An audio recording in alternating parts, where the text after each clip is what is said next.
What's up, everybody? I'm DemonSlayer917 and welcome to the scene. Today I'm going to be doing a review on the game Ironlight. This is a VR game that I'm playing on my Oculus Quest 2. It was about 20 bucks USD, and I'm really enjoying it so far. I saw some advertisements for it, and it's pretty cool. So you get these different classes. You have the Duelist, which you just saw. There's the Monk, which is basically Darth Maul. Pretty cool. You have the Ninja, who has these nice little kind of like hand blade things, kind of like Wolverine in a way. The Knight, who has a huge knight sword, awesome looking.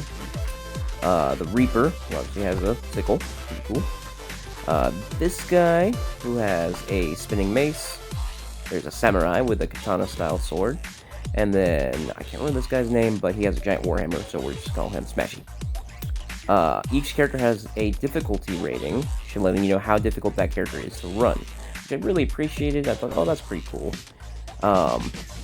Certain characters are a little bit slower, others are faster, and all in all, their weapons are just different to use. So, depending on your playstyle, depends a lot of how you'll find the game. So we're going to do a match real quick with Duelist. That way you guys get to see actually what the gameplay is like. I'm not going to really edit the gameplay much, that way you guys just see raw, actual gameplay footage.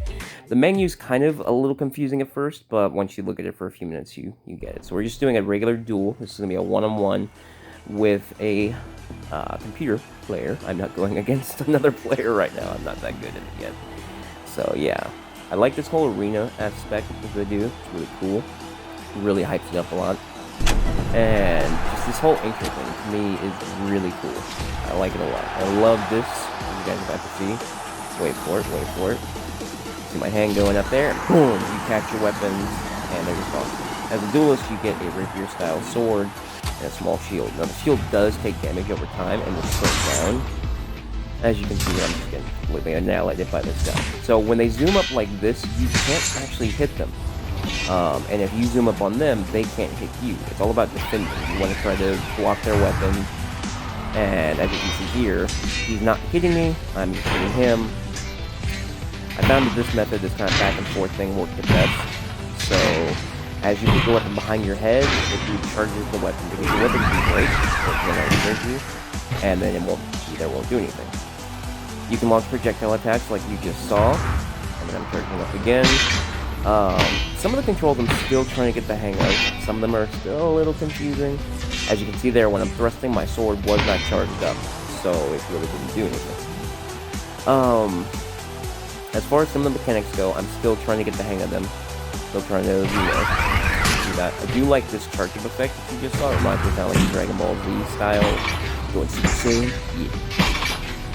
Yeah. As far as the movement controls go, like, it is awesome. It's very responsive. It does everything I'm trying to do. Like you see right there, I'm doing a little taunt and just immediately grab my shield back. If you let go of your weapons, they'll just float wherever you let them go. So I believe the minute you pull the trigger, it just flies back into your hand. So that's pretty cool. The movement control, the tracking on it is awesome. It's really good. Now when you go up and close in person like this, time slows down to about 30%. So, you could flail around and kind of attack and slash, but it's not recommended because the weapons and shields and all that are not going to respond to your movements that well. They will lose track and basically you're just kind of stand there and do nothing. It's more of a strategic kind of attack.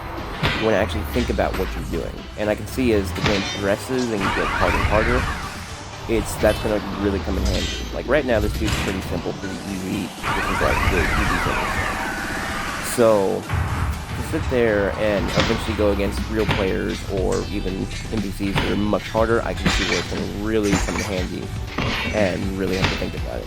Now, if you look up, like right there, if you look right above him, you'll see a giant billboard screen, Jumbotron in the background. That has your life meter, their life meter, as well as your energy buildup, which is a little blue meter below it, and then your life meter will get a red coat over it.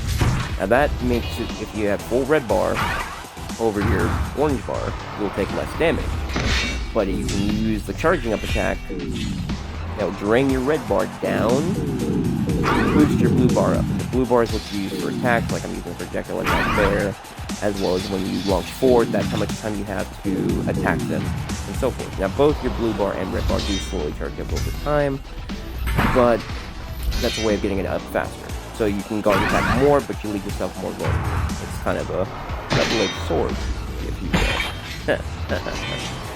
All in all, though, I'm really enjoying this game. I'm looking forward to playing it more. I'm trying to get my friends to get it. That way we can test it out together and have some fun fighting in this ring. And right there, I just launched projectile.